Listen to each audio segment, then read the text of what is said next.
Assalamualaikum warahmatullahi wabarakatuh.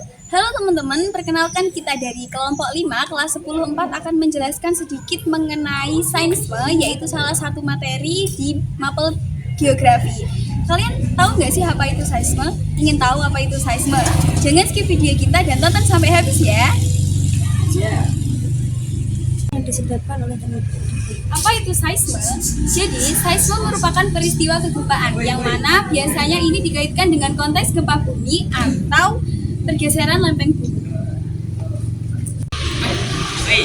Selanjutnya, apa sih gempa bumi? Gempa bumi adalah getaran yang berasal dari dalam bumi yang merambat ke permukaan disebabkan oleh tenaga endogen. Jenis-jenis gempa bumi ada 3. 1. Faktor penyebab. 2. Berdasarkan kedalamannya. 3. Berdasarkan intensitasnya. Yang pertama adalah gempa bumi runtuhan atau tebal. Terjadi akibat runtuhnya terowongan, goa, atau infrastruktur bawah tanah lainnya. Radius getarannya tidak begitu luas dan kekuatannya tidak begitu besar. Yang kedua, gempa bumi vulkanik. Gempa ini menjadi tanda-tanda awal erupsi gunung berapi. Tetapi gempa bumi ini sering terjadi bersamaan dengan erupsi. Radius getarannya mencakup daerah yang lebih luas. Yang ketiga ada gempa bumi tektonik. Gempa bumi ini terjadi akibat proses pergerakan lempeng tektonik di kerak bumi. Pergerakan tersebut dapat berupa tumbukan, penunjaman, atau pergeseran lempeng. Gempa bumi ini memiliki kekuatan yang sangat besar, meliputi daerah yang sangat luas.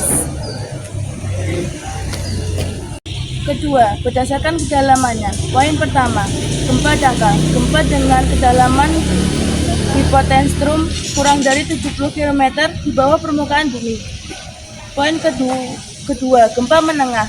Gempa dengan kedalaman hipocentrum antara 70 sampai 300 km di bawah permukaan bumi. Poin ketiga, gempa dalam. Gempa dengan kedalaman hipocentrum lebih dari 300 km. Getaran gempa hampir tidak terasa di permukaan bumi. Berdasarkan intensitasnya dibagi menjadi 2. Yang pertama A. Mentraminasi merupakan gempa yang intensitasnya besar sehingga dapat dirasakan dan diketahui tanpa menggunakan alat perekam atau seismograf. B. Mikroorganisme merupakan gempa yang intensitasnya kecil dan hanya diketahui dengan menggunakan alat perekam atau seismograf. Bagaimana sih cara menghitung kekuatan gempa bumi? Jadi, cara menghitung kekuatan gempa bumi dibagi menjadi 2 bagian. Yang pertama ada magnitudo yang mana sering kita gunakan di bahasa modern. Jadi, magnitudo ini menggunakan metode data seismik dan juga mengukur ukuran di area retakan. Adalah skala Richter, yang mana skala ini merupakan metode yang digunakan untuk mengukur gempa bumi dengan menghitung dengan ukuran amplitudo atau gelombang gempa bumi. Apa sih yang harus kita lakukan ketika sedang terjadi gempa bumi? Jadi yang harus kita lakukan ketika sedang terjadi gempa bumi yang pertama adalah menjaga tubuh atau menjaga diri kita untuk selalu tetap tenang. Karena dengan tenang kita pasti akan tahu langkah selanjutnya yang harus kita lakukan.